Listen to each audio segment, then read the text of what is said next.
Hey clowns, welcome to Crimenelia Street. I'm Sam. And I'm Tori.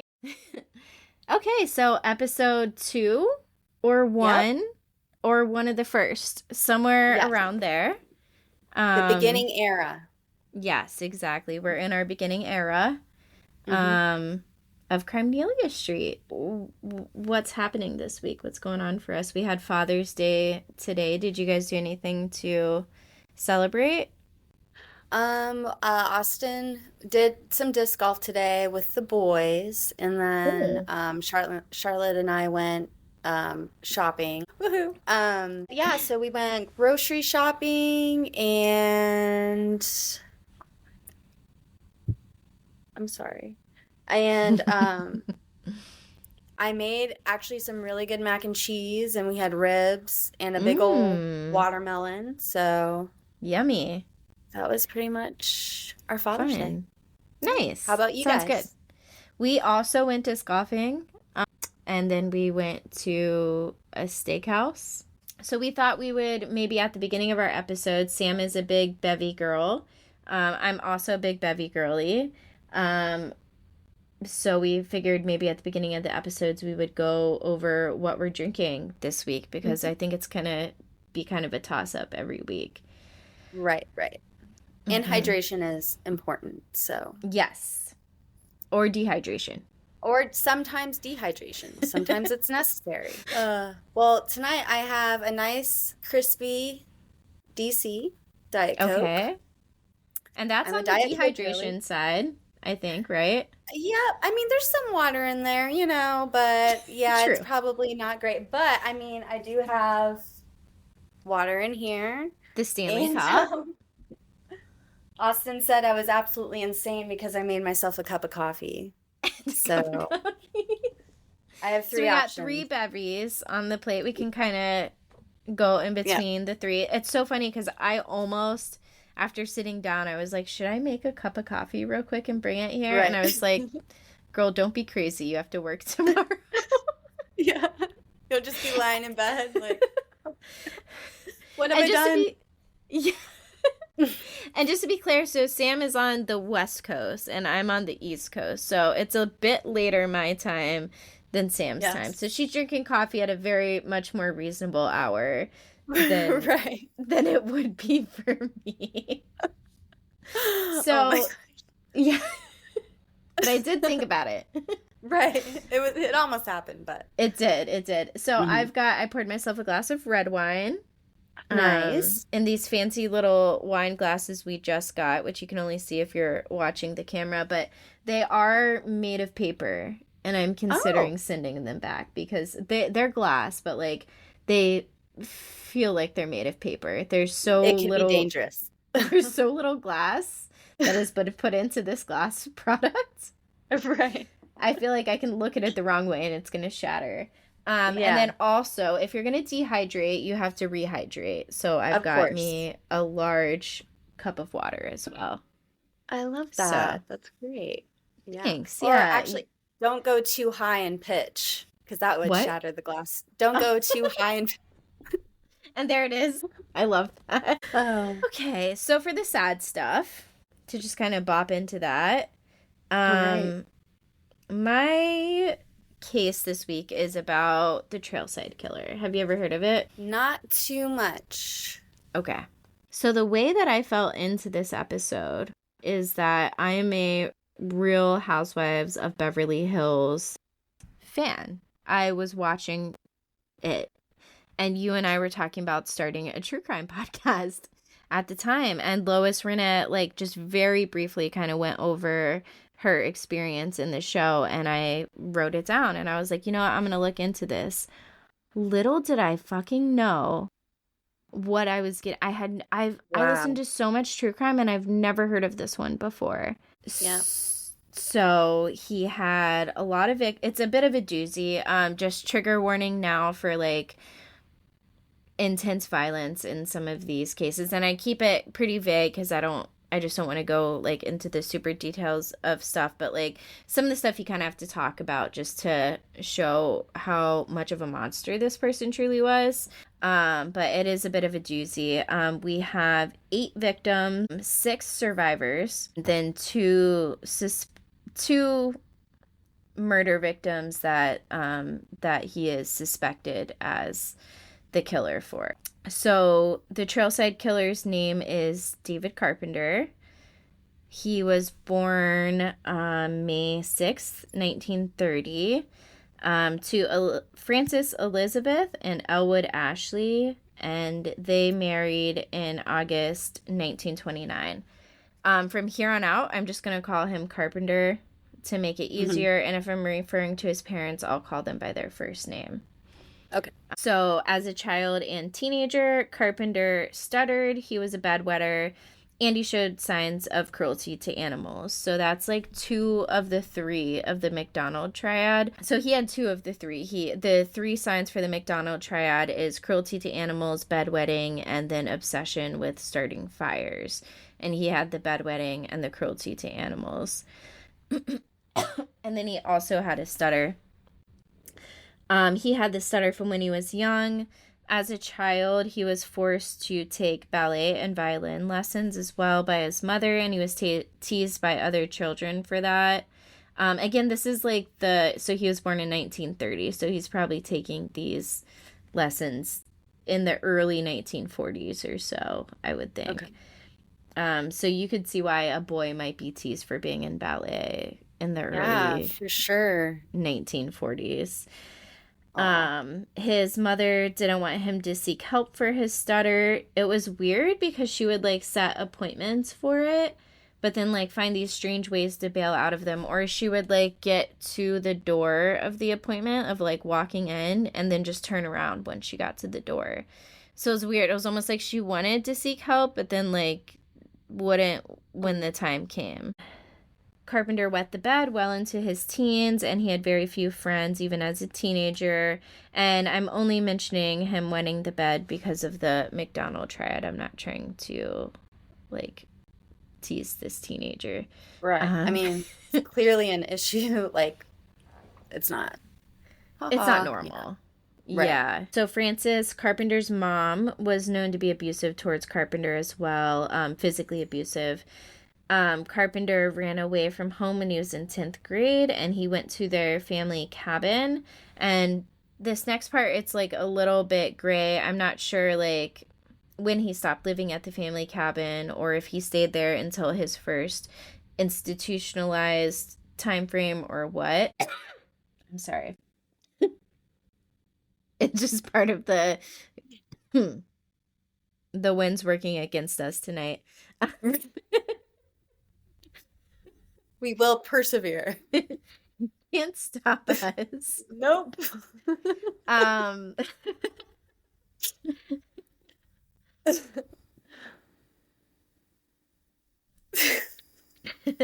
But yeah, I don't know, like, when he ever left his family cabin or what. Like, that just seemed like a strange thing to me, that, like, you just run away to your family. Like, did they, like, know you were there? Did they let you stay there? Like, I don't have those answers, but I do have the questions. Right? His early crimes, at the age of 17, he was sentenced to the California Youth Authority facility for raping 2 cousins or 2 of his cousins, and they're kind of conflicting sources on this, so I don't know if it's 2 of his cousins or 2 cousins. One of the cousins was an 8-year-old little boy, and the other was a 3-year-old girl. Oh my God. I know, it's horrific, dude. And he was 17 years old at this time. He was paroled from that facility in December 1948, so he couldn't have spent more than a year there. Or more than a year and a half, I guess. About a year to a year and a half that he spent there. August 5th, 1950, so Carpenter was about 20 now, so about 3 years after that, he attempted sexually assault a 17-year-old girl by giving her a ride to his friend's house and then convincing her to stop by his parents' house to help him clean up before his parents came home, is what he told her. She escaped by locking herself in the bathroom and then crawling out the window. She told her parents, they called the authorities. Carpenter was arrested on the charge of making an assault on a female under the age of 18 with intent of sexual intercourse. He pled not guilty, and October 10th, he was found to be not guilty. Interesting choice. Yeah. Yeah. Clearly not the right one. Yeah, it gets more and more clear as it goes on.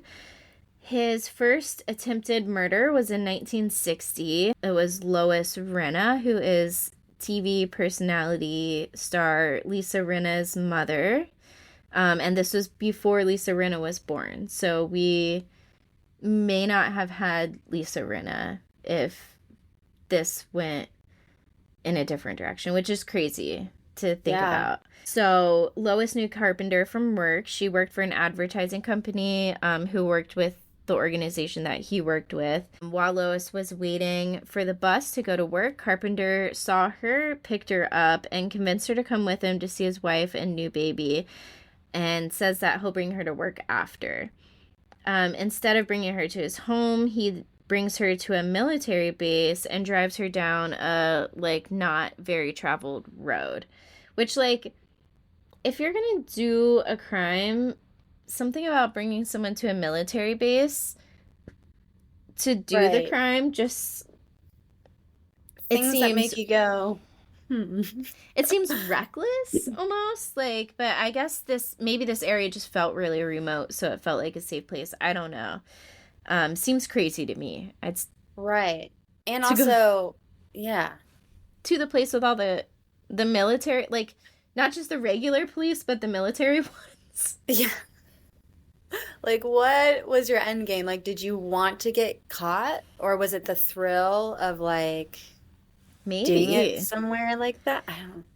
Maybe. Who knows? I get the vibe that he literally just thought it was more remote and would be, a safer... Because later on, he goes on to do crimes, in, national parks and stuff, which are very remote areas. So I'm thinking maybe that was his, go-to, but... Who knows what was going on. So he drives her down remote feeling road. He stops the car, and at this point Lois knows something is up because they're obviously not going to his house. She's already asked him a few times, why are you driving this direction? She, when he stops the car, escapes the car and started running, but he caught up to her and pulled her back into the car. He pulls out a rope and a knife and tells her to be quiet and he won't hurt her. She resisted until he put the knife to her throat, and then she sees him grabbing a claw hammer from under the seat. As she sees that, she sees a car pass by on a nearby road, and she, lunges and screams and actually accidentally hits the horn at this point. There was a struggle between Lois and Carpenter, and Lois was able to get out of the car. After she got out of the car, David started attacking her with the hammer, and she screamed again. A military police officer hero, Jewel Wayne Hicks, heard her screams, and he approached the scene. As he's approaching the scene, he looks Carpenter in the eyes.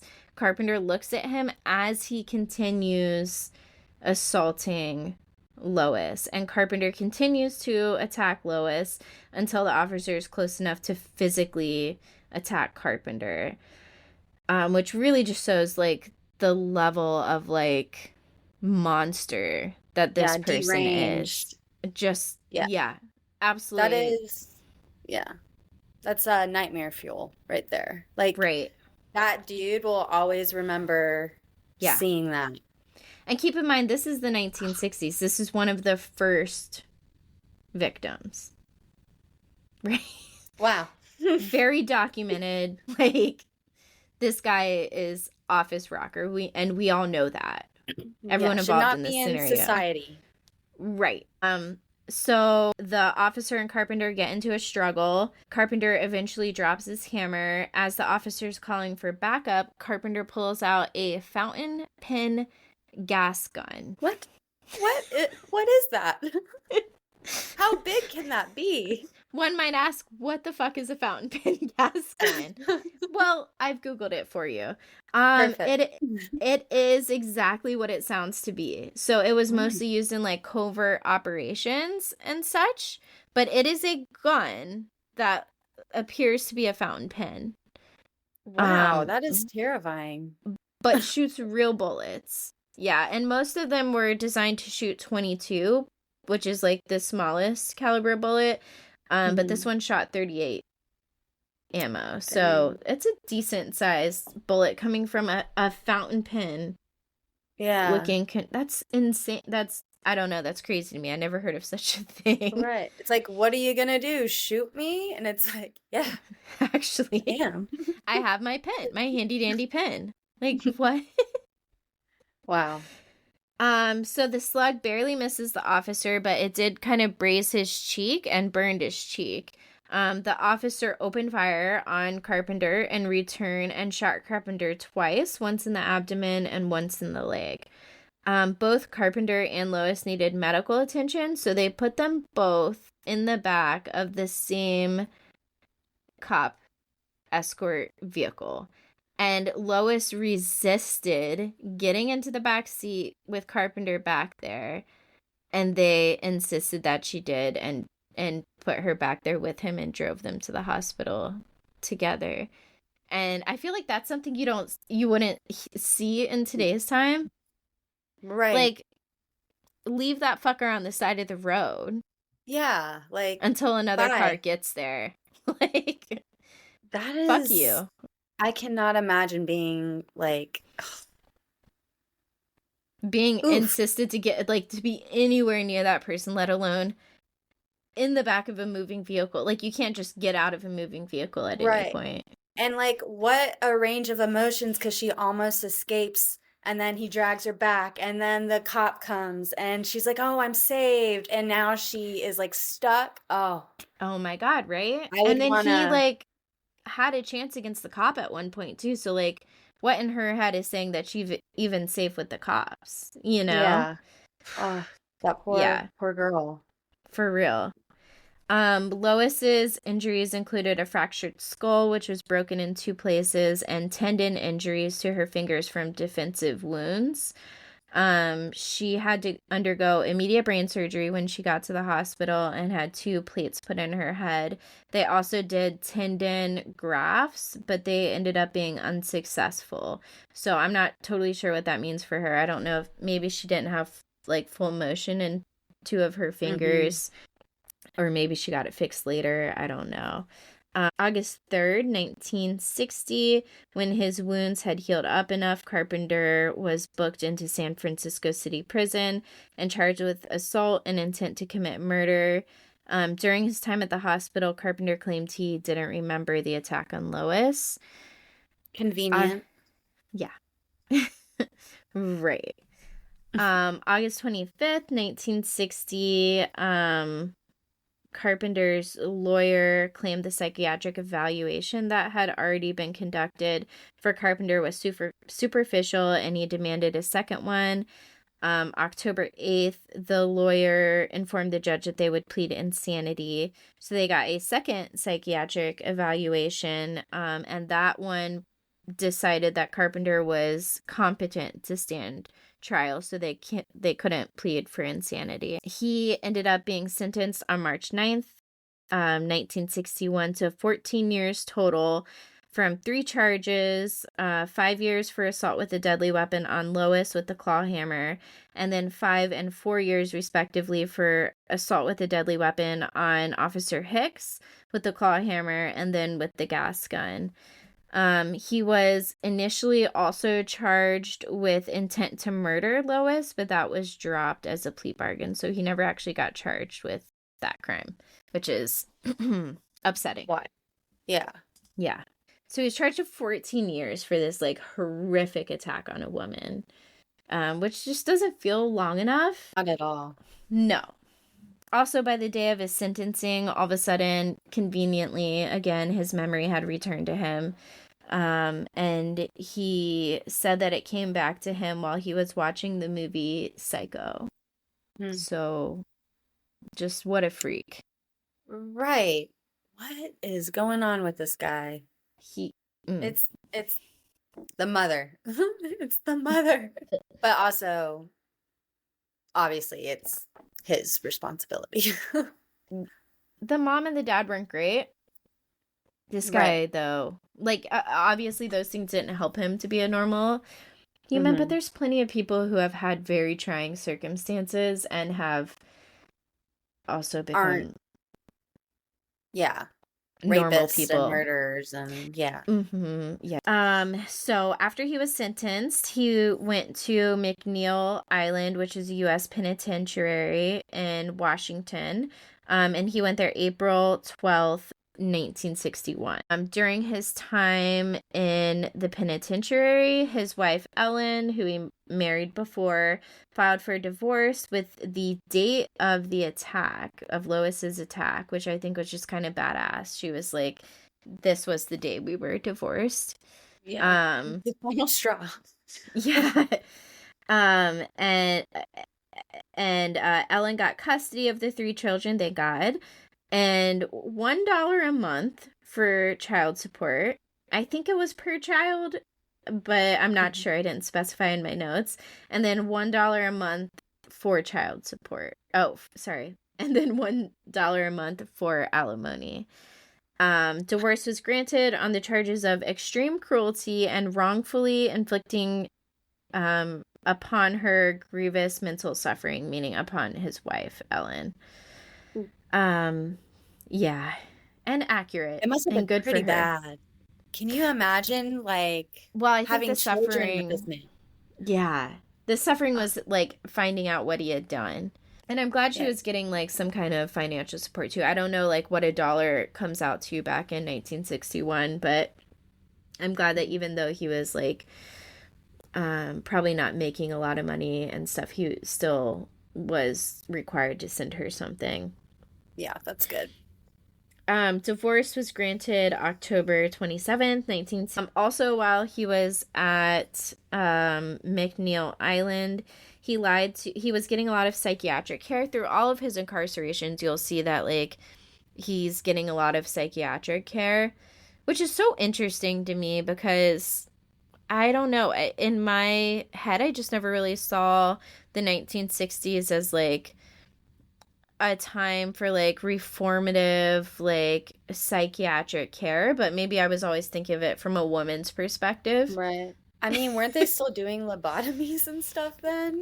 Were they? Can we I don't- Google that? Let me see. So the first lobotomy was, let's see, they were performed wide scale the 1940s, performing more than 3,500 by the late 1960s. The practice fell out of favor in the mid 1950s. Okay. So this was just before Right. lobotomies were out of style. Yeah, and they're in this huge, like, I don't know, it just seems like this guy gets a lot of breaks because the psychiatric departments are always like, oh, we can fix him, and I don't know, just I feel like a woman at the time would not have gotten that kind of treatment. Right. They would have been. Yeah. Man, was he like super charming or something? I think he Like, was a little charming. Yeah, and he Yeah. was very smart too. Which we'll get to that. He had a high IQ. So I think he was really good at like getting people on his side. Like it was funny, a lot of this information, I'll put all the sources in the show notes, but one of his psychiatrists in the book, they mentioned how like his psychiatrist was like ranting and raving about him, and like they gave this whole profile of like his childhood and everything, and they said one thing he didn't mention, and it was his ability to get people on his side. And it was funny that the psychiatrist didn't mention that, because it was almost like the psychiatrist was in the position of being bought onto his side and like Oh my didn't even gosh. realize that he had done that to the psychiatrist, type of thing. That is so scary. It's, yeah, definitely freaky. So in his time with all the psychiatric help, he lied to multiple psychiatrists and swapped his stories a few times. Sometimes he would say he has amnesia and can't remember the whole thing. Then the next doctor, he would say that Lois and he were having an affair, which is just like so... it's like you've done enough damage to Lois and her reputation, Mhm. like, and now you're going for her reputation too. Like, you've Oh my done God. enough. And it just pisses me off that he tries to say that in any way she wanted him sexually. It's so That's disgusting. disgusting. Yeah. Yeah, Ugh. it fires me up. It makes me so mad. And then in 1964, before his first parole hearing, he changed his story to, "Oh, I just snapped." So like didn't have an affair with me. I haven't forgotten. I just snapped in the moment. And then 1966, 2 years later, he changed his story back to, "Lois is having an affair with me." That one makes me so mad. So his first release, he had tried to be paroled quite a few times. That had been denied. And then April 7th, 1969, he reached his mandatory parole date, which sounds like an absolutely crazy thing to me. If you're sentenced for 14 years, how do you have a mandatory parole date at 9 years? Ew. Yeah. Like, what does that mean? So you just have to get out? So you got 9 years? Right. Right. So Ugh. he reached the mandatory parole date and was released on April 7th, 1969, 9 years after being incarcerated. Carpenter met his second wife soon after, Helen, through therapy classes he was attending while on probation, and they married in August 8th, 1969. So just 4 months after he was out of jail. He had a great record with the probation office until he didn't. He ghosted them in December 1969, and he was supposed to be on probation until 1974. So Perfect. cut a few years off there. He went on a crime frenzy from after. So December he stopped reaching out to his probation officer. The end of January to the very beginning of February, there was about 5 days where he went on a crime frenzy. So January 27th, 1970, his wife was out of town, and he drove a woman off the road. She hid in the bushes, and he was looking for her for a while and got frustrated and drove off.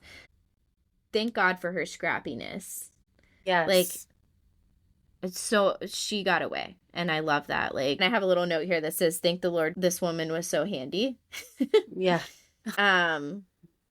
But he kept driving, unfortunately, looking for victims, and he spotted a car that seemed to be moving sluggishly with a woman as the driver, and he hit her car with his car. The woman whose car he hit was 19-year-old Cheryl Lynn. He attacked her, drug her up a nearby hill, and attempted to rape her at knife point. As she struggled to get away from him, he stabbed her and severed her right tricep, and also deeply stabbed her left palm. After injuring her, his demeanor changes abruptly, which is so strange, and he offered to follow her home and help her get bandaged up, which I almost feel like he maybe felt like he was kind of losing control of the situation, and he was just like, "Oh, all of a sudden I'm this nice guy and I'll help you. Just come to this other location." And I can fix it. Just go to this other location that's not here, where you can just get away from me. Maybe somewhere with walls. So she refused his help because she's a badass. She got up, got in her car, and drove to the nearest establishment I think she could see with lights, which was a hotel, and it was very bright lights, and he was still following her like he said he would. But as she got pretty close to the hotel, he went around her, but before he could get away, she got his license plate, saw his license plate. And I just have in the notes here, another absolute badass woman. Yes. These women were scrappy. Yep. Yep. They had their wits about them. Yeah, they knew what they were doing. That is just so terrifying. I know, right? And the fact that, like, they made all the right decision, like, yeah, like, both of these women in the same night, like, were able to get away from, like, that's amazing. He must have been, like, so pissed. Carpenter went home, and he was expecting the cops to show up soon because he was pretty sure she would have seen his license plate, and the car, his wife owned the car, so he knew that they would be coming.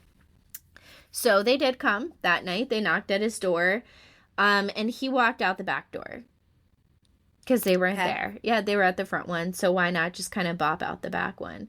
So Yep. he bopped out the back one. He walked 3 hours from San Francisco to a town called Daly City. So he just kind of popped out the back of his house that the cops were at. So close. So close. And he walked out. He had no car. He didn't have a horse to get on. No, he just walked out Oh my gosh. and walked to a city 3 hours away. Casually, yeah. Casually. Okay. And he Probably stayed. whistling. Oh man. And he stayed in an abandoned house for the night. He hitchhiked the next morning to Santa Cruz and got dropped off near a wooded area, which was about an hour drive from Daly City. That day, January 28th, he broke into the house of teacher Wilma Joyce McDonald as she was coming home with her 2 children, 2 boys aged 7 and 3. Carpenter took the teacher from her home, leaving the children. He sexually assaulted her and then brought her back after stealing her Mercedes-Benz and some clothes of her husband's. He headed back towards Daly City in her Mercedes-Benz. Around 8 in the morning, January 29th, Carpenter attacked 25-year-old Sharon O'Donnell in the parking garage of her apartment complex, which is just like everyone's worst nightmare in a parking garage, I feel like. Yeah. He tied her hands and forced her into the Mercedes-Benz that he had stolen from the teacher. He was trying to switch the plates from Sharon's car to the Mercedes-Benz when Sharon was able to flee and get away from him. So then he panicked and he just stole Sharon's car and drove off quickly. Another scrappy ass bitch. These women, they knew how to survive. Yeah. Wow. That's awesome. Like, I don't know if I Go would have girls. it in me. And I love them. I don't know. It's like It's amazing. you like to think that you would be able to run, but like, do you ever have those dreams where either it's like you're trying to run away from something and You're in you jello. can't, like your legs, you're just like, oh, my legs. Yeah. Or trying to fly. Like, you're so sure that you can fly. Yeah. But you just Yeah. can't take off for some reason. You know, I have this reoccurring dream where for some reason I like am wearing really high heels and I forget how to walk in heels and I'm literally stumbling all over the place and my legs are like noodles and everyone's like, I feel like I need a strap at all times. Like I need some form of 100 strap. For sure. Yeah. This Yeah. was in the 1960s. They may have been running in heels and hiding in bushes Yeah. in heels. Dang. These women Yeah. are Let's go, girls, for sure. absolute heroes. The Mercedes-Benz that was left behind had a bloody flashlight, a hunting knife, brown electrical cord with an end tied into a slip knot in the electrical cord. So probably not great things Yeah. that indicates. Carpenter hid out in the woods for a few days. On February 3rd, Carpenter surprised Lucille Davis, a cleaning woman at her employer's residence, at the back door of the house. He restrained her, robbed her, and stole her car. 45 minutes later, same day, 25-year-old housewife Barbara Robb was thinking that her husband was knocking at the back door and was surprised to see Carpenter there instead. Carpenter brought Barbara and her infant son to a campsite where he sexually assaulted her. And then he had her drop him off near Oakdale, California. From Oakdale, Carpenter hitchhiked a ride to the train station in Modesto, where he was spotted by an officer and was arrested. Thank God. Thank God. Oh my gosh. Yes. The fact that she was with her infant is so Infant son. terrifying. So And like terrifying. those 2 boys, even though we left them alone, like Yeah. There's a lot that of just breaks- instances where the kids, I was like, oh my God. dude.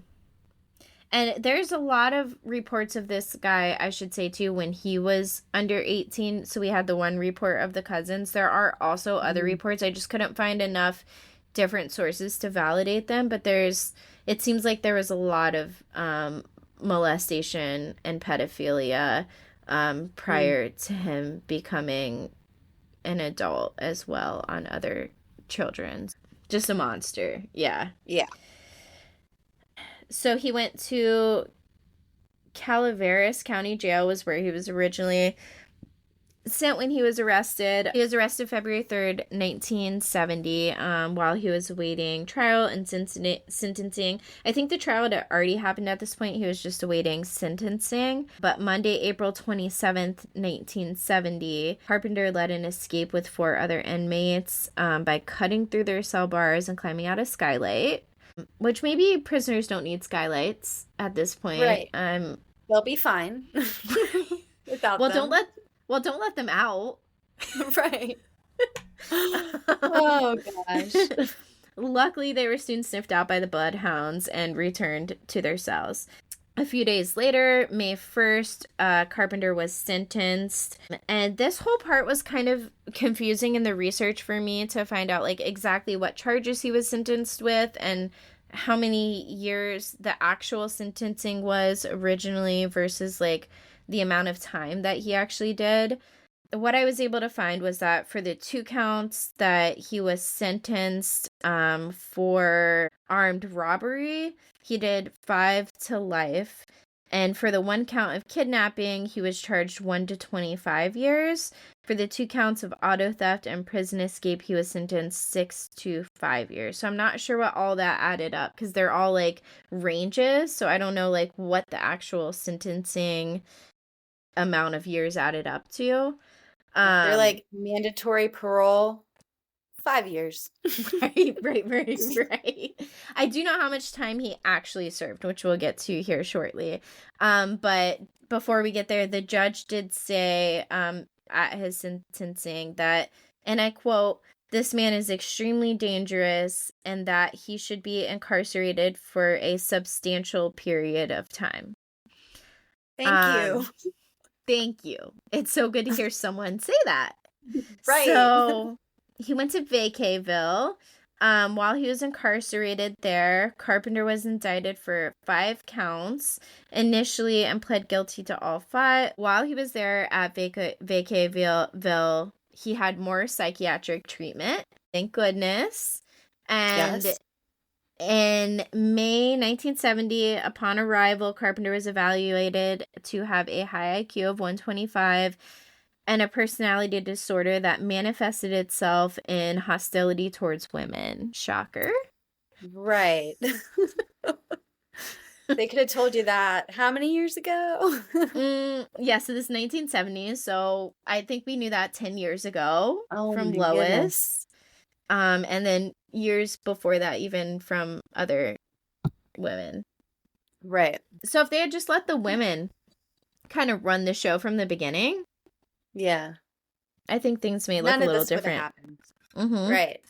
I Mm-hmm. bet like the second the whole cousins molestation thing happened, done. Women, those mamas would have Sorry. had him out of there. Yeah, you lost your chance. Like you had one chance, and And it's it's so gone. easy not to ruin that chance, and Mm-hmm. you ruined it. So And there it went. Yeah. yeah, So another psychiatrist, while he was there, evaluated him for a probation report and noted that David was not liked by his siblings and his parents since he was 7 when he developed a stutter. He was forced to use his right hand instead of his left hand as well by his mother and teacher, and he was left-handed. So I think they were kind of contributing that to maybe what caused him to grow up with this, what they're viewing as an illness, I think. this animosity. towards Yeah. women. Another psychiatrist, Dr. Ralph Allen, stated, and I quote, "He is a very bright man who has many capabilities, and he is not a professional criminal. It would seem worth the state's time and money to try an effective rehabilitation approach for him for a change." End quote. Way to like mansplain a serial rapist. Like, are you serious? Not a professional criminal? Since when? Right. Since He seems whenever pretty- in his life? Dude, he made a gun out of a fountain pen. A fucking pen. Like, Why did he have that? Just for his Right. non-professional criminal days? yeah, just for funsies. A little hobby. No. I think I have to disagree, Dr. Allison. Yeah. Disrespectfully. Disrespectfully There's actually disagree. no respect. Yeah, no, I have to disrespectfully disagree to that. I Yeah. really love that, actually. I'm glad you said that.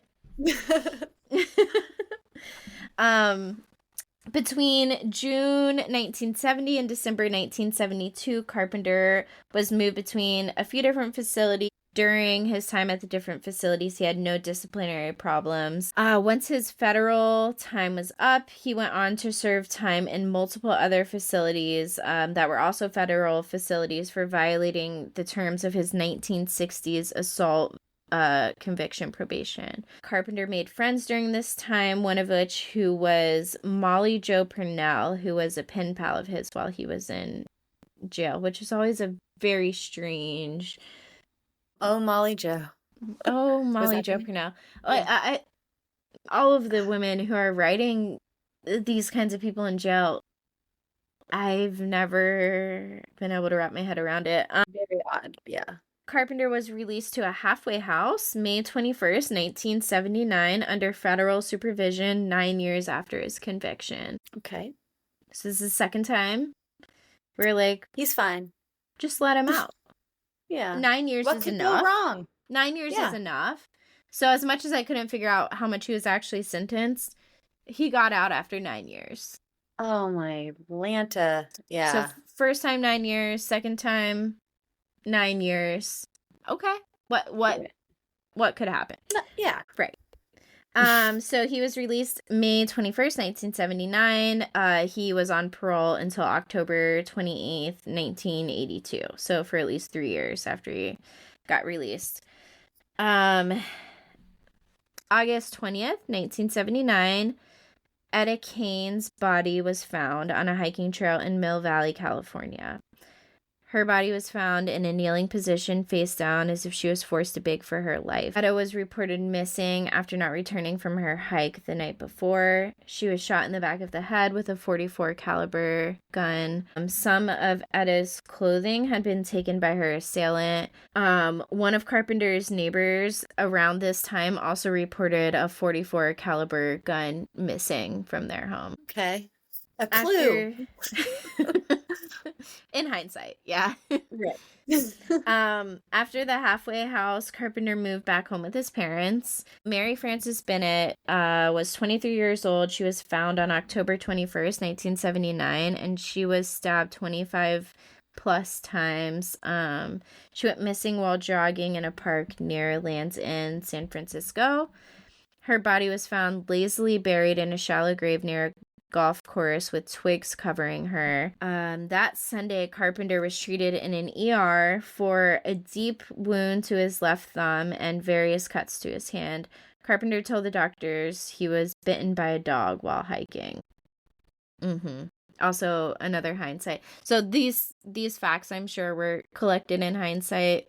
You know, like they didn't have them like at the time of all of this unfolding, but it is like, damn. And these days, this kind of stuff would raise more flags, but at the time, like communication wasn't as good, and it was probably hard to put it all together in real time. So Carpenter gets a job after graduating printing school that he was going to as a general handyman / assistant for a keychain company. Around this time, Barbara Schwartz goes missing after hiking with her dog on March 8th, 1980. She was attacked and stabbed by Carpenter. At about 5:30 p.m., a witness saw the attack and yelled for Carpenter to stop. Carpenter ran off after hearing the witness yell. The witness ran down the mountain to get help.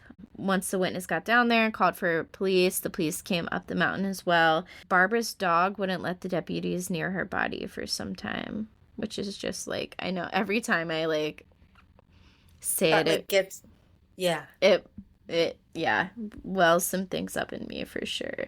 It's just so heartbreaking. Yeah. Carpenter left his eyeglasses at the scene. Barbara's body had defensive wounds, so authority assumed that the assailant also had wounds on him. 35 miles away, the same day, Carpenter went to a hospital and had wounds treated. Carpenter had deep wounds on his right hand and thumb, and he told the doctor that he was in an attempted robbery at a 7-Eleven. The doctor, James Tuzinski, another hero of the story, just doing the right thing, was required to report any stabbings, and he did so accordingly. So good on you, doctor. You were doing the right thing. The people who didn't do the right thing, well, I don't know if they didn't necessarily do the right thing or they didn't have, like, the capabilities in place at the time, but the police came out and questioned Carpenter at the hospital, and they believed his story that the 7-Eleven had been robbed. There were no reports of the 7-Eleven being robbed, and although Marin County Sheriff's Department was looking for someone with defensive wounds from Barbara's assault, they did send out an APB, but the department who was questioning him didn't have the right equipment to receive an APB at the time. Now, I would think, okay, so there's some kind of equipment, right, that receives these things. You would think if you don't have the equipment, maybe, because I know this is what, 1981? Yeah. You would think maybe someone, because phones do exist at this point, you would think Right. maybe if the APB equipment isn't in place, maybe like just picking up the phone and saying, hey, hello, hi, there is an APB. Just so you know. Is that And is that they a have, like, radios is that a and crazy stuff. thought? Right, radio, telephone, like fucking beep beep beep beep. What is that one? Beep beep beep. Send it that Yeah. way. Right? For God's sakes. Like, we can communicate whatever this equipment was. Like, something tells me there was a way around it at the time, but I guess it wasn't taken, or I don't know. Who knows what happened? He slipped through the cracks. They let him go. They believed him. It was determined that the weapon used in Barbara's stabbing was a 10-inch long boning knife. Police were considering Etta and Barbara's murders to be linked, but they weren't sure because of the different weapons used. So just to kind of recap, Barbara was the boning knife, and then Etta had the .44 caliber gun. So very different weapons. So like there's something similar, but like some of these are so not similar that it's hard to link them. The cops began speaking to optometrists in the area about anyone getting glasses replaced with a prescription of the glasses that were found at the scene of Barbara's murder. They also discovered that the glasses were institutional frames and given to someone at Vacayville, the institution that he was at most recently. Go. The police were told it would be difficult to find whose glasses those were through searching through the files, but the Marin County Police searched anyways to no avail. They tried. Yeah. Yeah. But they didn't They get were there. on a good lead then. Yeah. Yeah. March 10th, 1980, 2 days after the attack on Barbara, Carpenter went to the optometrist to get his glasses repaired. And I can't remember the specifics. I'm pretty sure the cops went to that exact optometrist after, and somehow he fell through the cracks again. This slippery little snake. It's so fucking annoying, dude. Oh, The amount of people that God. were affected by, like, this and freaking all these dude. things were right there. It's, with today's, like, capabilities in today's time, no way this guy would have gotten away with this shit. Yeah. Damn. Yeah. So, March 11th, high schoolers found the blade that was used in Barbara's murder. The children knew well enough not to touch the knife. So they found adults nearby, and it happened to be a camera crew who was filming at the time. And the camera, someone from the camera crew picked up the knife, and then pretty much made it to where there was no possibility of getting fingerprints off of it because they touched it. Wow. The kids were smart enough not to. So they got adults, and then adults did the wrong thing. Oh my God. Go figure, right? Yeah. Not surprising. Right. So, March 13th, 1980, police spoke to some hikers who saw David Carpenter right before he attacked Barbara, but they weren't sure if the hikers had seen David or someone else because the hikers told the cops that he looked more like an accountant, but the cops knew they were looking for a parolee. And then I have a little bullet point here that said, I'm not sure how that means he couldn't have looked like an accountant. Right. Jeez. So it seemed like there was some weird, like, 1980s stereotypes going on here. I guess if you're an accountant, you can get away with murder, so. You don't look like a parolee, which what the fuck does a Right. parolee look like? Right. Like he's not wearing a jumpsuit anymore. He's not in prison. Like, it could be any of the people at this point, right? Right. They don't have like a sign on their shirt. Right. Although maybe they should. I don't know. Yeah. Then I have an asterisk here, slight flashback, because that was in March 13th when the police spoke to some of the hikers. So we're going back now to January 1980, so a little bit earlier that year. Carpenter had borrowed a .22 caliber revolver from Molly Purnell, Molly Joe, and under the guise of needing it for target practice. And a couple weeks later, he told her that it was stolen. Molly was suspicious and offered to go to the firing range with Carpenter when he said it was for target practice, but he refused to go with her. That's funny. He's probably like, no, Molly Joe. Molly, you can't come with me. Being too needy. Right. She's like, no, it would be fun. It would be like a couple's thing, like a date. Night at the gun range, Right. which they have here at my local one. Yeah. Oh, yeah. There we go. It's probably fun. I haven't been, but I've heard about it. So he finally convinced Molly Purnell to buy him a gun. Molly wanted nothing to do with him after this. She accepted his money to this because he was pushy and she was behind on bills.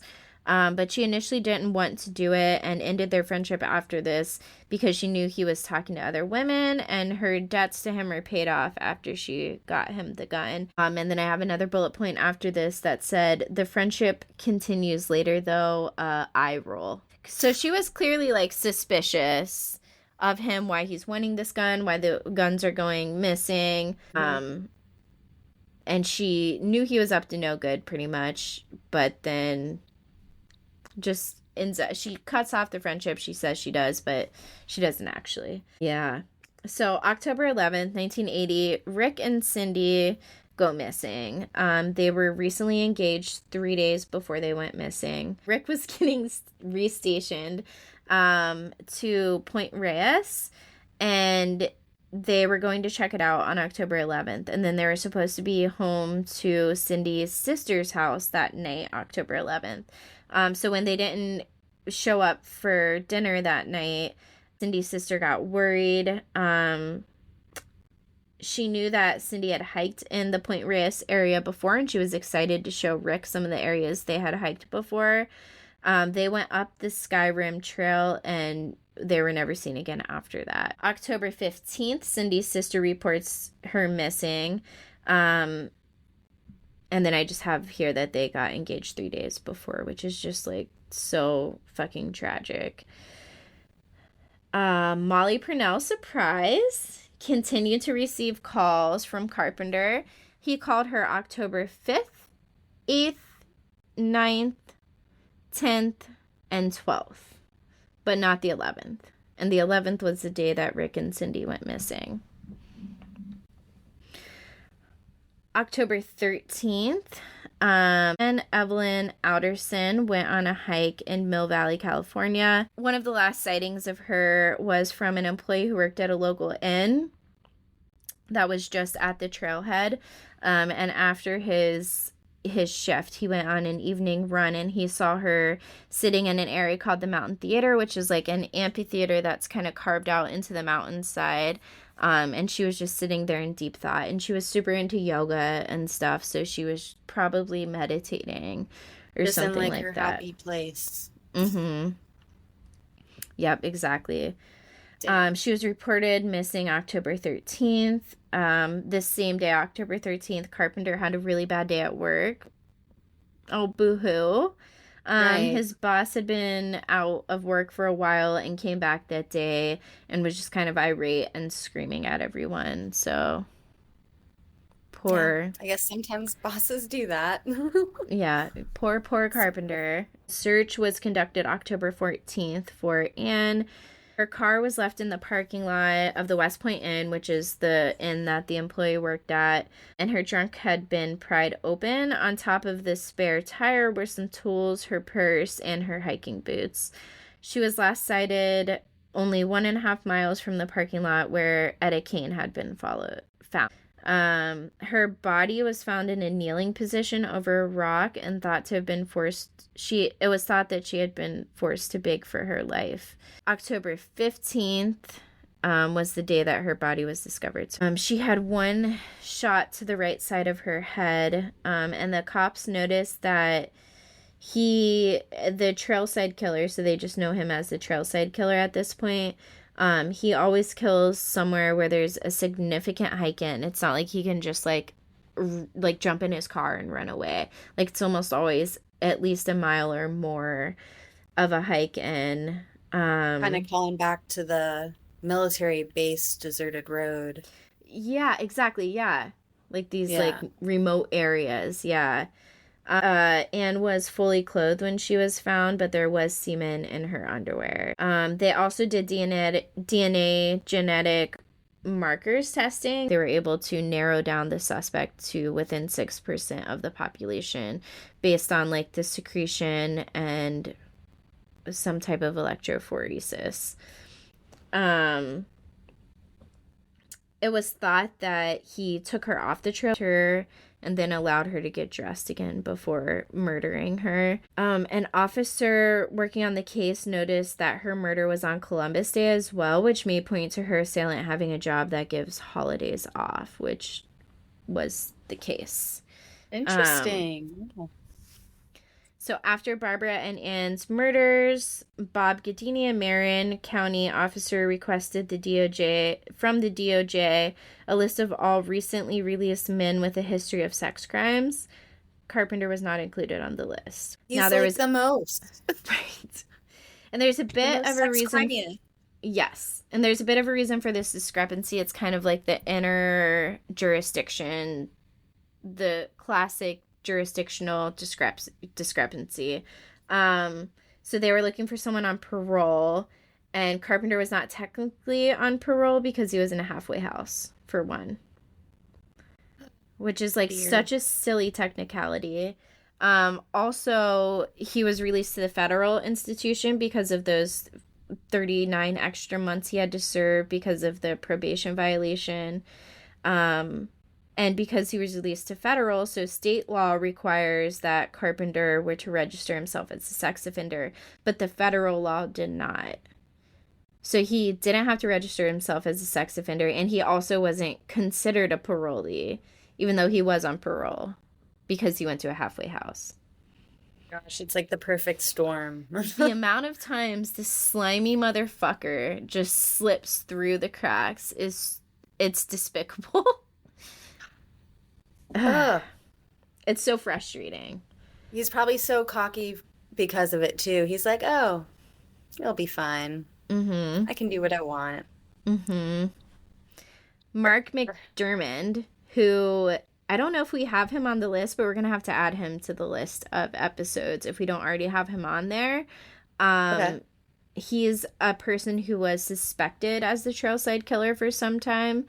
And there were quite a few like chapters on him in the book that I read for this case. And it's an interesting case, so maybe we cover that at some point too. But Mark McDermott was considered as a suspect because he killed his mom and his brother on the same day as Ann Alderson's murder, and police also found out that he had a .38 caliber gun.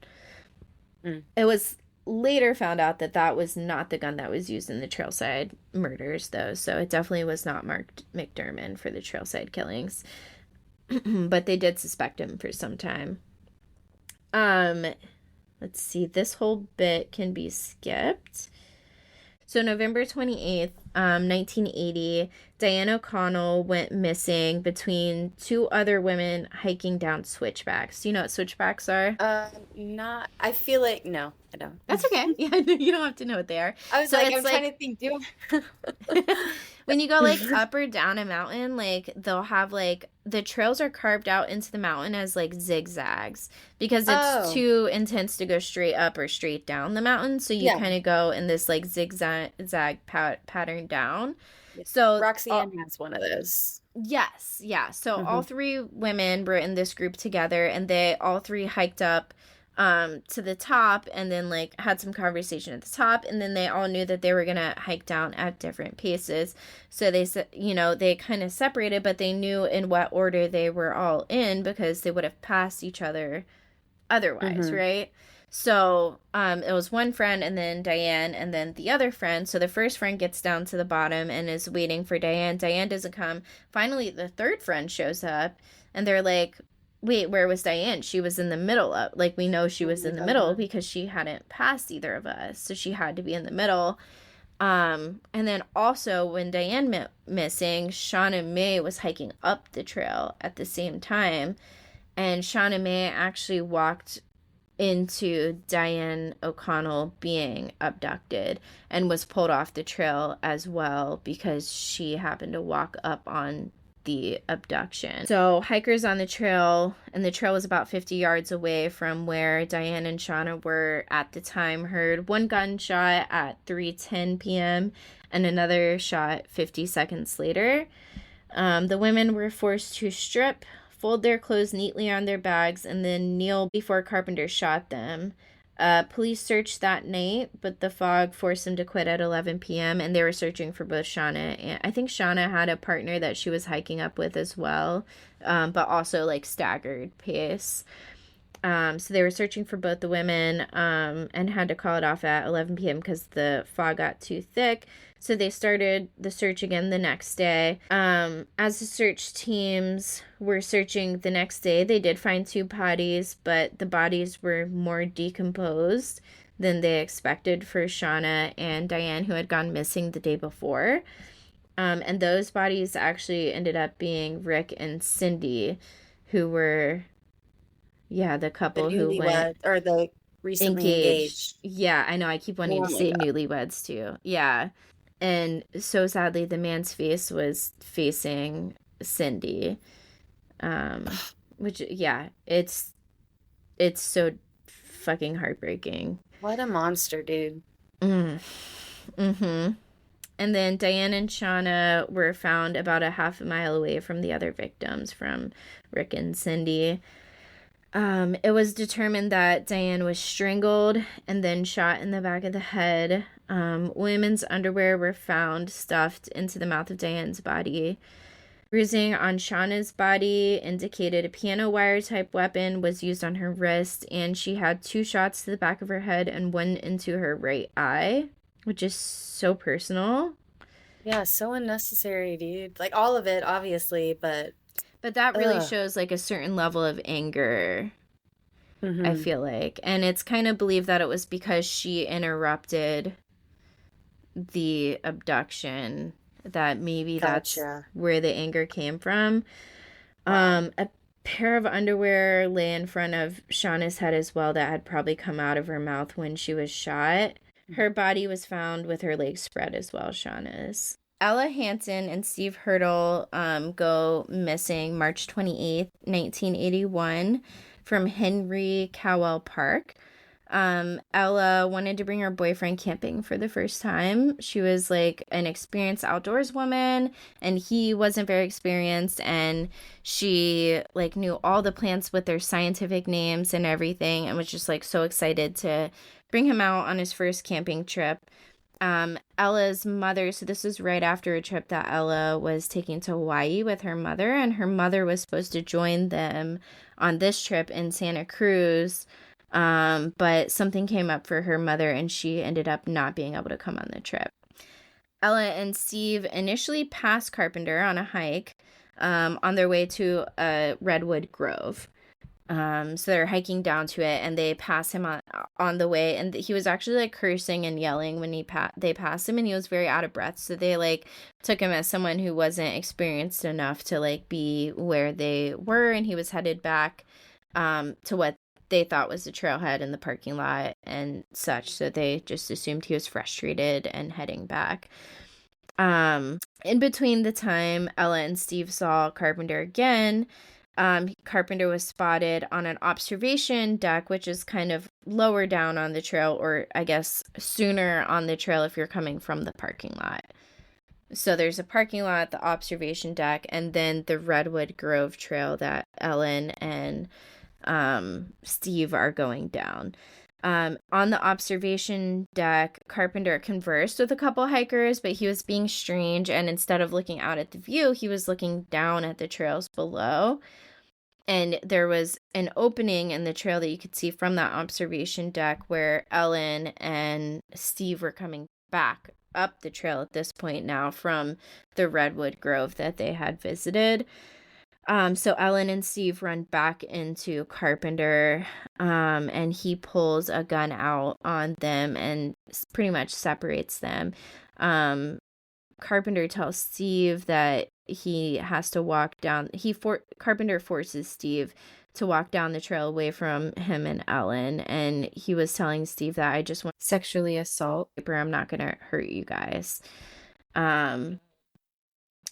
So Steve is forced to walk away, and he's doing that.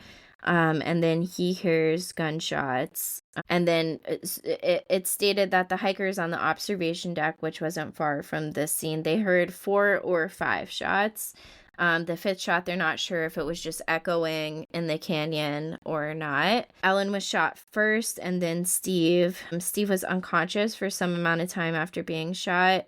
And then when he came to, he realized that Ellen had passed away, and he saw Carpenter there still, and he ran down the trail back towards the observation deck. And after he realized Ellen couldn't be helped, he ran towards the observation deck and parking lot. He ran into other hikers who began assisting getting him back to the observation deck. And then one of the hikers actually went back up the trail looking for Ellen as well. And Steve was telling people, I was shot, and he was obviously clearly shot. And then his girlfriend was shot, and he was telling people, my girlfriend's dead. So that's why they went up the trail. They weren't sure if he was just like in shock or what, but they went up the trail to check on her. And the hiker who did go up the trail to check on her did pass Carpenter going up the trail, but didn't know that it was Carpenter at the time. So Carpenter comes back down the trail. He was telling people that the person who shot her was in a yellow jacket. So other people now going down the trail asking for help were looking for someone in this yellow jacket. And someone did see him speeding out of the parking lot in his car. And he was blaring on his horn, too, when he was speeding out of the parking lot. So he sped out. He got away. But he was very noticeable this time, which is kind of off his MO of what he usually does. So Ellen and Steve were shot with a .38. Steve survived. Ellen was lost on the scene, unfortunately. Terrible, dude. Mm-hmm. Authorities recognized the significance in the anger shown by the assailant in both Shauna May's case and Ellen's cases, because I believe Ellen was also shot in the eye. And I think it may have been because there were 2 of them, maybe. I don't know, though, because Carpenter walked up on both of them. So, I don't know. But he was obviously frustrated earlier, too, when they ran into him. So, It's all cussing and stuff. And maybe, like, because he did rape women before without killing them. Maybe he was going to do that this time. Maybe she tried to fight back. You know, and that's why he shot her in the eye. You know? Yeah, it did seem like she was resisting him and telling Steve, like, no, he's just going to shoot us anyways, like, don't listen. But, you know, Steve thought that he was doing the best by listening to, and God, just such a shit situation. Right. I would not know what to do in that situation. That would be super tough. And I think that like you're just kind of screwed either way. Yeah, and I think you're right. I think that is why he's angry, because she didn't just, like, give in to him. Mm-hmm. And then there was someone else there that he was worried about as well, you know, on top of that. So there were shoe prints collected from the scene that were distinct. So it's good that they're getting more and more evidence, at least. Mm-hmm. Anna Kelly Minjavar was 17 years old when she went missing on December 28th, 1980. So 3 days after Christmas. She was a bank teller who gave Carpenter attention, and then Carpenter specifically gave her attention after that. Carpenter would come into the bank all the time, specifically just to talk to her, just kind of making up excuses to be there, like getting his pennies turned into dollars or dollars turned into nickels, or just like silly stuff where it seemed like he was just trying to like chit chat with her. He offered her bookkeeping lessons, telling her that he was a bookkeeper himself, which he was not. She went missing December 28th from her bed between 9 a.m. and 6 a.m. And I believe she still lived with her mother at this time. That's why they knew the specific timing. April 20th, 1981, Wood, who was Carpenter's parole officer, reached out to Carpenter to let him know that the police department from Santa Cruz wanted a photo of him. So they're warming up. They're getting a little warm on the trail at this point. David didn't get back to Wood until April 26th, so like 6 days later. So we're going back a little bit here. April 2nd, 1981, Carpenter came back into the bank that Kelly used to work at. So she went missing December 28th. April 2nd, he goes back into the bank. So he hadn't been into the bank all that time in between. Her manager now recognized Carpenter as the man who used to come specifically to see Kelly until she disappeared in December of 1980. So it wasn't until he came back in that he's like, oh, wait a minute, this feels strange.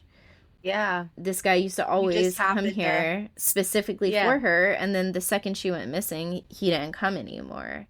Like, how would he know? Right. He messed up there. Right. Very strange, yeah. Also in this time between December and April, Carpenter had grown a beard, and he'd started wearing contact lenses instead of eyeglasses. So it's almost like he's trying to change his appearance. A woman spoke to Berest, who was the manager. He was the manager at the bank, and it doesn't say her name, and I think it's trying to kind of conceal her name because she didn't want to be named. But she spoke to the manager in March of 1981 and said that she was concerned because the man who used to chat with Kelly all the time had been arrested in 1960 in Presidio for attacking a young secretary who I believe was Lois Rinna.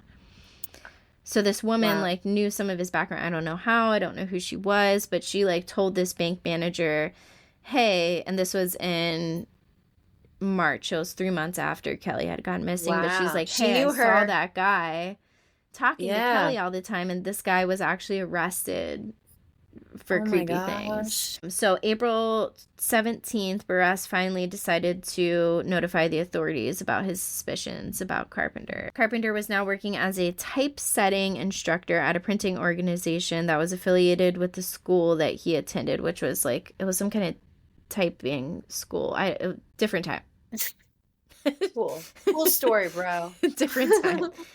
Carpenter made friends with a woman named Heather Skaggs that attended the school as well, and eventually started working at the same printing organization that he worked at. Carpenter would drive Heather home sometimes. Eventually, Carpenter tried to convince Heather to take a trip with him to Santa Cruz so that she could purchase a car from a buddy of his for a really great price. Heather was initially resistant, and he kind of used different ploys to convince her. The first ploy he used was he told her that his friend also owned a printing shop, and that she could talk to him about getting a job because they both graduated from this printing school. And then she was still resistant, so he insisted that she could find some of the ferns that she had been looking for to add to her collection, because she had collected and sampled ferns from the Muir Woods and Mount Tamalpais, which was in the area, and was just super interested in ferns and different species of ferns. And that ended up being the thing that convinced her in the end to take the trip with him.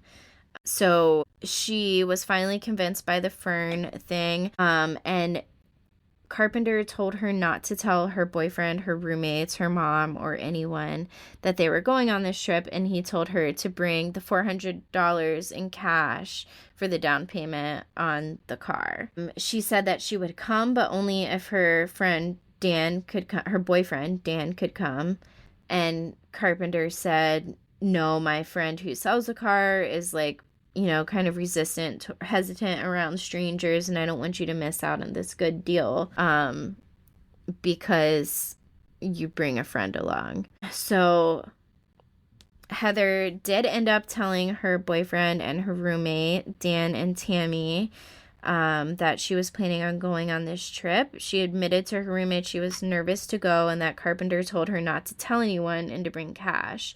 Her roommates begged her not to go. Heather told her roommates, if I don't call by 3 p.m., get worried, and if I'm not home by 7, call the cops. Heather then called her mother and told her mother about her worries as well. Her mother was under the impression when they got off the phone that Heather decided she wasn't going to go to Carpenter, and they hung up on those terms. Her roommate, who was her boyfriend, Dan, so she had 2 roommates. It was Dan and Tammy, but one of the roommates was her boyfriend, Dan. He literally got on his knees and told her he loves her and asked her not to go. She told him if he demands that she doesn't go, she won't. And he said that their relationship is built on love and trust, and he won't do that. But he said, if you do go, the least you have to do is, like, leave his contact, his address and phone number. Gosh, these people were doing, like, all the right things. I know, dude. Everyone but the cops. And even the cops were trying, too. It's just, like, a lot of, like, shit communication at the time. Right. It just shows you how, like, wily this dude is, because to be like, oh, you can't tell your friends, and thankfully she did. I guess we'll see how it turns out, but and this was over a month that he was convincing her to come to this thing too. So she resisted for a while, and he finally like broke her down, promised her a job and like a cheap car, you know, like this is the kind of stuff people need. Yeah. And to prey on those like wants and desires like that. Oh, you suck, Carpenter. You fucking suck. Anyway. Monster. Yeah. So she went on the trip on May 2nd, 1981. When Heather wasn't home by 9:30, Dan called Carpenter's number that Heather left. Carpenter's mom answered and said that Carpenter had just left for the ballet and probably about 10 minutes ago and probably won't be back for hours. Which is strange, right? Because if he just left for the ballet, it means he was just home. Right. And yikes. She wasn't with him. Yeah. But and she was still doing the ballet that he hates. Yeah, I know. I think in his adult life, he enjoyed going to the ballet. Oh, gotcha. Yeah, okay. Yeah. I did kind of skip over that, but he did enjoy going to the ballet in his adult life. Dan then called the police. They told him to wait another day and then call back. Typical. So frustrating. I know.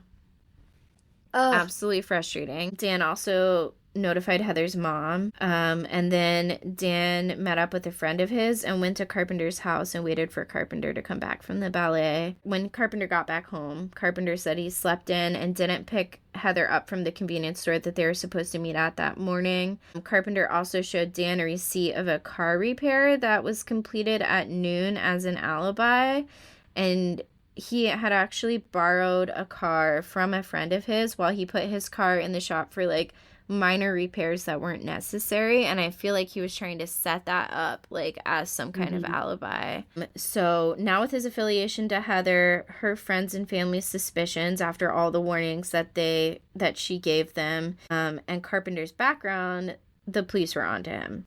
Finally. May 24th, 1981, Heather's body was found.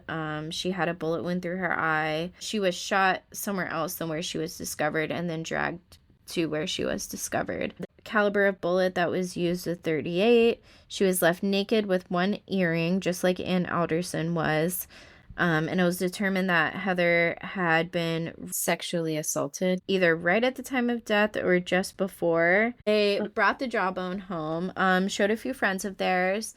Their friends were horrified and shocked. I hope they get haunted. Yeah, and said, can you please call the authorities? So they did at that point. Called the authorities, and the dental records showed that the jaw was of Kelly Minjavar. who is that bank teller who went missing. And what month was this? Like, when did they find it? When it was found, it was June 16th, and it was And she 1981. passed just after December. Yes, December. Or just after Christmas. Yes, December 28th, yeah. So he ended up being arrested. So he was arrested a little bit before they found Kelly's remains. He was arrested May 15th, 1981, and he was convicted for the murder and attempted rape of Ellen Hansen, the rape and murder of Heather Skaggs, and the attempted murder of Hansen's hiking companion, Stephen Hurdle. In 1995, the San Francisco police also linked DNA from Mary Frances Bennett's crime scene to Carpenter as well. So he was linked to her case through DNA. So solid. Wow. He was never convicted for Etta and Barbara Schwartz's murder. Etta Kane and Barbara Schwartz's murders. He was never convicted for, but he is like the prime suspect in both of those and thought to be the murderer for those as well. I guess they only have circumstantial evidence and not like solid. I don't what is the alternative circumstantial, like physical, not concrete. They only physical evidence. Yeah. So they Hard only have evidence. Yeah, they only have circumstantial, not physical evidence. So they haven't convicted him for that. He is still alive on death row. He's still living. I believe he's 90 years old now. 1930, 94. Is that right? 19. Yeah, I Googled it today because I was like, no way. Goodness. And this could have all been avoided. Yeah, this fucker's still alive. I'm double checking because I'm like, can this be real? No. How? No, he's 94 years old, still on death row because he's in California and they don't do death row really. But he is on death row. Wow. So yeah, fuck this guy. Like, my gosh, I'm looking at pictures of him right now and horrific looking, terrifying. Can you literally, imagine this guy like coming at you on a trail? This picture like really creeped me out for some reason. It didn't come in. Yuck. Yeah, dude. That is nightmare fuel. I need to stop looking at this. That Delete. Really is, though. So I think we need a little palate cleanser. Yes. Well, Taylor. So Taylor had her 100th Eras Tour show. Yeah. 100. We were all clowning around town. So maybe we should talk about our sign-in names, too. Mine is Karma Clownin', and Sam is Waiting for So Long London in London, no spaces. No spaces. Yep. And she has to play it in London. 100%. Yeah. I mean, I want it added to the set list in London. Like, I want it as part, because she doesn't do So Long London now, right? I don't think so. Yeah, no. I don't think so either. She hasn't sung it at all. Yeah, it's coming. It's gonna be. It has to be. It's gonna be night one. And then the whole Maddie Healy getting engaged to Gabriette at the. Okay, so I actually learned about this a little bit. About this today. So Charlie XCX. Have you heard of that artist? She actually opened up for Taylor during the Reputation tour. Oh, okay. And you know how it's been kind of talked about how, like, anytime another artist is releasing some music, like Billie Eilish, now Charlie XCX, because Charlie XCX, I'm just going to call her Charlie. Please do. I actually don't really know any of her songs, but it's like we've heard them a lot because they're all over TikTok, that kind of thing. More than me. So she released a new album. Taylor dropped those extra little things and like literally blocked her from the charts, and like it happened with Billie Eilish and all this stuff. And the question is though, is she really blocking artists, or is she just putting out other variants every week as according to her schedule? It's hard to tell. Exactly. Right. I would have to like look at the actual timeline. I can definitely see why people make it appear that way. Apparently she knocked her down. It was just by like 7,000 streams or something. It Oh, was wow. very close. Yeah. So people are like, well, your fans should just listen to you more. I don't know, like, which I get, but I get both sides. I don't, Like, if you're an yeah, artist too, like, trying to come up, it is frustrating that there's this billionaire artist who is just, hmm like, obviously she has the cash flow to do whatever the fuck she wants, like, right. Yeah. dominating. But at the same time, it's like, she's never had this kind of, like, She's never done it like this power. before. Right. Right. And, like, it's her time to shine finally. So, hmm like, kind of let her give her 3 or 4 years before and yeah, she's always been, like, top of the charts and stuff, but she's never had this kind of fame, like the Eras Tour type fame, until It's a these different last level. few years. Like, let her have these few years at the very tip top before y'all start hating on it. For sure, for But sure. I get it But what's too. also interesting is, okay, so Maddie Healy and Gabriette got engaged at Yeah. the Charlie concert. And Charlie Oh, raps, or she doesn't rap, she sings about Gabriette. She references Gabriette in one of her songs. So this is okay. all, and now Maddie Healy and Gabriette are engaged. Huh. So it just, and then also on stage, she referenced her, Charlie referenced her not getting number one and said, like, artistry will always shine through in the end. Like, she was definitely, like, digging at Taylor. So there's, like, a very public beef going on right now. Ooh. And just, like, the whole Ratty Healy engagement is just, like, another Right. layer into this whole thing. So Okay. just a bit of drama. Ooh. I didn't Yeah. know all that. Okay. Like, a lot of people Yep. are saying too soon, and I felt like that was just, like, a strange comment, because it's like, I don't know these people. I can't say what's too soon and what isn't. Like, Right. would it People have gotten maybe engaged in shorter amounts of time, you know, right? so. And would it maybe hurt Taylor? There's a chance, yeah, but, like, still, you can't say Mhm. that these other people shouldn't get engaged. But, like, Right. It probably, I mean, interesting it to know probably all that. sucks. Yeah. Yeah. Interesting to know all that, though, like, about them being at the Charlie concert, and Charlie's, like, practically calling Taylor out on stage. Yeah. And singing about her ex-boyfriend's fiance, you know. So it's just sad because they must have been, you know, friendly at one point if she was opening up for her during the Reputation tour. One So, would think. yeah, but I'll have to send you the clip of what she says on stage because it's like pretty pointed. She doesn't name names, but it's like so obvious, like who she's talking Ooh. about. We're really looking forward to, I mean, all the shows really, but especially the London Mm-hmm. shows. Oh, And London true, Boy. yeah.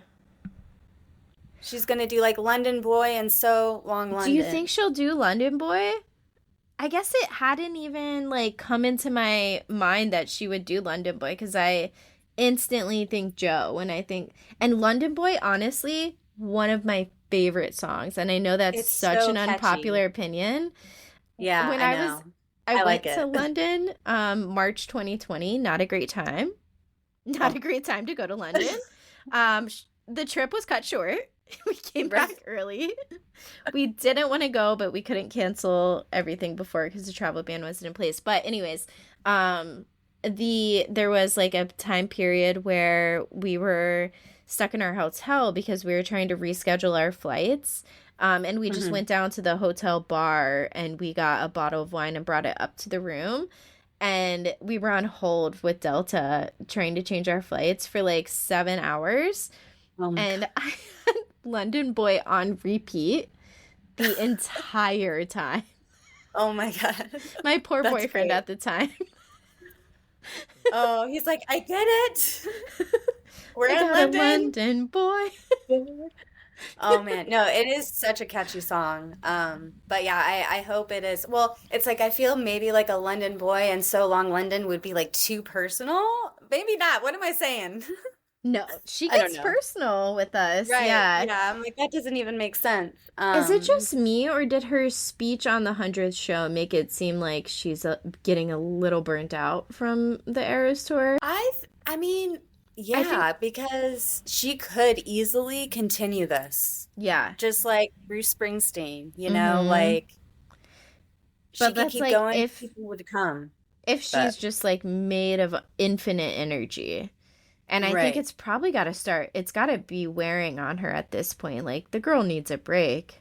Right, for sure. Yeah. And I feel like she is maybe feeling that a little bit. Because it seemed to be most of what she, like, there was a lot of, like, I'm happy that you guys have shown up this much and you guys have made it so much fun that we've wanted to do these mini shows. But, like, also it's consumed my entire life. And, like, the biggest thing that I want to make of the 100th show is that I'm saying that we are not doing any more than after December. It ends in December. Yeah. And it's so funny because people, like, in comments, like, there's a few of the Taylor Swift groups that we're in on Facebook. People are like, does this mean that there will be more shows? And, like, some people were serious, no, dude. people and keep it's saying that. And I'm like, what? Right. No, she literally said, there's going to be no more. And everyone's like, does this mean what? Yeah. More shows? No, girl. As the crowd was chanting more. Right. Like, anyway. I also thought it was interesting how she said 150 something. And I have not seen that I haven't seen any, like, TikTokers talk about that or anything, but I also haven't been on TikTok much. I've been so busy these last few weeks that I've barely been able to keep up with, like, what's going on in the world. But 150 something I think is very interesting because she knows that exact number. She can access that exact number very easily. Right. So it's interesting that she said 150 something shows by the end instead of saying the exact number that it was. That is very interesting. I don't know. That stuck out to me. Huh. I don't know why. Yeah. I don't know where that's going, but it did stick out to me. I'll have to. Yeah, I didn't even catch up on that, so I'll have to watch it and see if she, like, does she, like, smirk or anything? Because she, like, sometimes. I saw a transcript of the speech, and that's where I saw it written out at. But I remember thinking I heard her say that, too, because I was trying to, like, listen to this speech real time, and it was, like, kind of, it was breaking out, and I was in the hospital, too, so I was in and out of listening to it. But, yeah, at that part, I thought I heard her say 150 something, and then I saw the transcript later and saw that she did say that. But, yeah. I thought so. People keep saying she's not going to do she's not going to do rep, she's not going to do debut this year. It's going to be next year and follow the pattern of the one new album, 2 re-records, 1 new album. And it's like, no, stop it. No. Yeah. Like, literally absolutely waiting. Shut your faces. So, like, if she doesn't give us debut and Reputation this year, we're getting Karma. That's my trade-off. We either are getting Karma this year, which will kind of, because I do think her giving us Karma will push off our hunger, because, so you have to think about this, we're so used to the re-records at this point and getting two albums a year.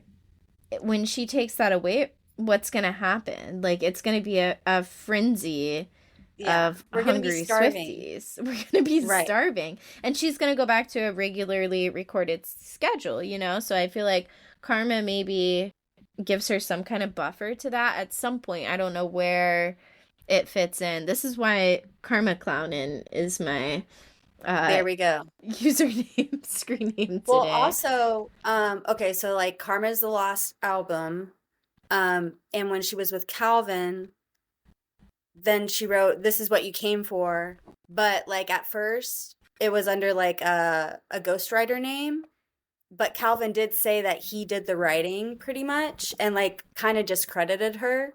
And so it's interesting that she sang it as a surprise song mashup a few nights ago, and people's bands turn green for Reputation because they always turn whatever color the album is from. So maybe This Is What You Came For is going to be re-recorded and on Rep as a vault track. Oh, okay. Or, though, green is also a debut color.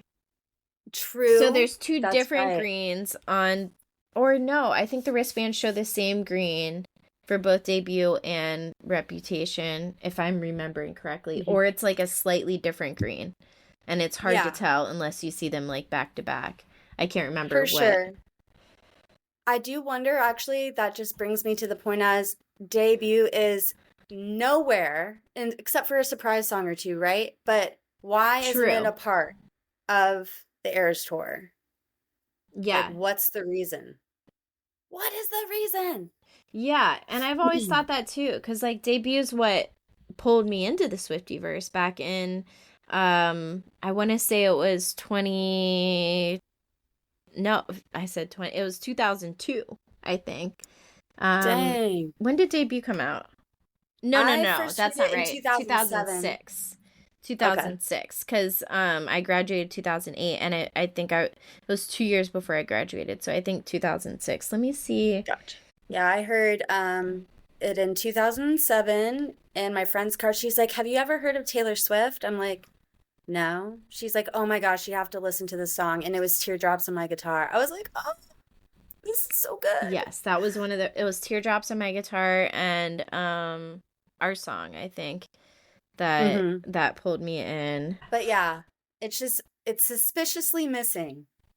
Yeah, it really is. And also like there are no Easter eggs for debut either.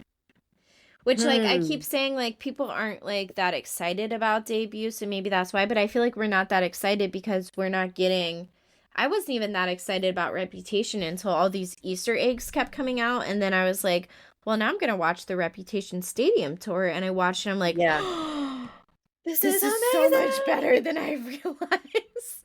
And Right. then Oh I my listened God. to the album a few times more, and I'm like, oh my God, all of these songs are killer. And I wasn't Yeah. into them the first time around.